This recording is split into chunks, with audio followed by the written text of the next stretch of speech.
இங்கே பார்க்குறவங்க எல்லாம் என்ன நினைக்கிறீங்கன்னா இது ரொம்ப சிம்பிளாக இருக்குது, எல்லாரும் பண்ணலாம் அப்படின்னு தான் நினைப்பாங்க. பட் ட்ரூத் என்னன்னா எல்லாரும் என்ன நினைக்கிறீங்கன்னா ரிவிஷன் கஷ்டம், இந்த மாதிரி பிளான் பண்ணுறதான் கஷ்டம்னு நினைக்கிறீங்க. பிளான் பண்ணிட்டா திரும்ப திரும்ப யோசிக்க வேணாம், அந்த பிளான்ல போயிடலாம். இப்போ நமக்கு எதுவுமே தெரியாம போயிட்டு உட்காந்து என்ன பண்றதுன்னு யோசிக்கிறக்கே ஒரு நாள்ல ஹாஃப் டே போயிடும். நான் ஆல்ரெடி அந்த வாரத்துக்கு பிளான் பண்ணி வச்சிட்டேன்னா சட்டுன்னு அந்த பிளானை நோக்கி ஓடிட்டே இருக்கலாம்.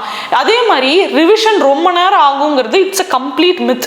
நான் ஆல்ரெடி படிச்சதை நைட்டு படிச்சுட்டேன், அடுத்த நாள் காலையிலையும் படிச்சுட்டேன். ஸோ ஈஸியாக இருக்கும் உங்களோட ரிவிஷனு. அப்படி எதுவும் பண்ணாமல் இருந்தால் தான் ஒரு மாதம் கழிச்சு புதுசாக படிக்கிற மாதிரி இருக்கும். ஸோ இந்த பிளான் பண்ணி ஒழுங்காக ரிவைஸ் பண்ணால் மட்டும் போதும். இங்கே பார்க்குறவங்க எல்லாம் என்ன நினைக்கிறீங்கன்னா இது ரொம்ப சிம்பிளாக இருக்குது, எல்லாரும் பண்ணலாம் அப்படின்னு தான் நினைப்பாங்க. பட் ட்ரூத் என்னன்னா யாருமே பண்ண மாட்டாங்க. எல்லாருமே வந்துட்டு நிறையா படிக்கணும், நிறையா பண்ணணும், ரிவிஷனா அப்புறமா பண்ணிக்கலாம், டிலே பண்ணலாம் அப்படின்னு யோசிப்பாங்க. பேசிக்காக பண்ண வேண்டிய மினிமம் தான் பண்ணணும், அது பண்ணாலே அச்சீவ் பண்ணலாம்.